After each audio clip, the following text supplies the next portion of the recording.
It is an honor for university to have him here, Dr. Frank, to talk a little about his career and his work. The first question I'm going to ask you is, please tell us something about you and your work as a university professor and as a United Nations assessor. So first of all, I want to thanks Professor and Dr. Hernandez for inviting me to this wonderful university. It's been a real pleasure to visit the university here at Anáhuac. And I bring greetings from another university, another world away perhaps, and that is my university, University of Southern California, where I teach, and of course the Sol Price School of Public Policy, where I have all of my classes. It's really a pleasure to be here in a sense that I love the academic world, of course, and as a former lawyer who practiced law, for me, teaching is really a calling and a responsibility that those of us that have experienced the rule of law as well as the practice, especially in public administration, where I've practiced the last 20 years as an elected mayor as well as a city council member. It's a great joy to be able to teach what I know. As far as the United Nations is concerned, I have been an expert on public administration at the UN now for several years. That was right after I served both at the local level as a city council member and a mayor, and at the state level as a state regulator in the state of California during the Schwarzenegger administration, where the governor appointed me to the position that I was appointed to regulate the medical field, particularly doctors. Right after that, I got a call from the UN asking me whether I would serve in that capacity in order to teach across the world public administration and the topics of negotiation and leadership. I write on these topics and I teach these topics on a regular basis. And it's great pleasure actually to be able to share some of my knowledge here at the university at one of your executive classes today and tomorrow. And hopefully maybe even return someday and do more of it. So pleasure to be here and certainly continue my engagement with you. It's a pleasure for us. Talking about global public administration, how do you think governments should change their institutional perspective for a better future for the people? So actually the world pretty much is going through a major change as you see various demographic groups coming through our public administration.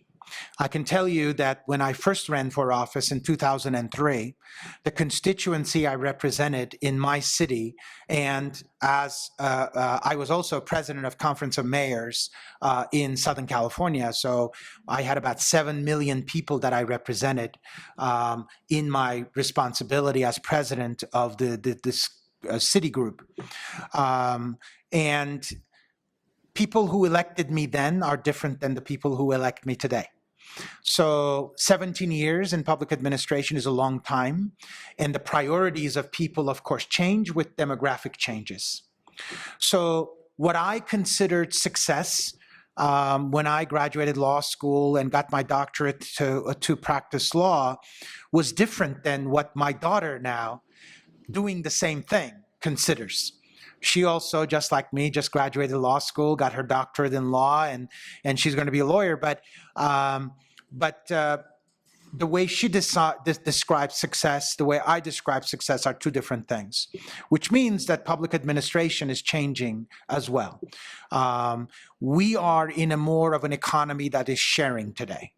I loved cars, and when I graduated, I wanted to have a car and a big house. She has a car in her pocket, right? She has Uber, Lyft, and everything that she wants in her pocket. She doesn't mind to be in a small place and doesn't have to have a big house. And she doesn't mind sharing things. You know, with me, it wasn't the same. I wanted my stuff, right? So demography changes things. Environmental stewardship is a big topic today. When I was growing up, the environment was not in our minds. I'm sorry that it wasn't in our minds, but it wasn't in our minds. I mean, that's just the nature of the things are, right? Today, the environment is very much in the minds of you, and that you care about the generations after you. It's not that we didn't care about your generation, it's just that it was not in our radar screen. So changes are happening, and a lot of them for good reason, and a lot of them for actually valuable reasons. And climate change and what we're seeing, especially around us with the environment, the environmental stewardship, is very important. By being a public administrator, I'm not an alarmist. There are those people who are alarmists, like we're going to die in 10 years. I'm not one of those. But I care very much about the importance of caring for the environment and the importance of things that we can do using the rule of law where I come from in order to make sure that we live a better place for next generations to come than the generation, of course, that preceded you. So I think I love you guys because you are a very caring group. You have a different level of camaraderie among yourselves. I can criticize you too, don't get me wrong, but I'm not going to do it here. But for the most part, your generation has been terrific, and there's a lot we can learn from you. It's an opportunity to change our mindset about that big problem that we faced. Last question, how do you think your classes and conference here at Anáhuac University could help students to be better professionals in the future? So first of all, I come with all the humility that I can come. I'm not here to profess any kind of the fact that I know this and therefore you know this. That's not how I teach. And to me, the most important thing is, while I can share knowledge, what you do with that knowledge is really up to you. There is no such thing as me being able to come and change your community overnight to do 1, 2, 3 that I say 1, 2, 3. In fact, I tell my students in the United States, I am not paid to be your professor to give you the answers. I'm here to be your professor to make you think, for you to find the answers. And that's how I teach. That's how I believe in teaching to be at the higher levels. So if I can share even few of my experiences and some of the literature that I've studied or I've written, then I think I've done great.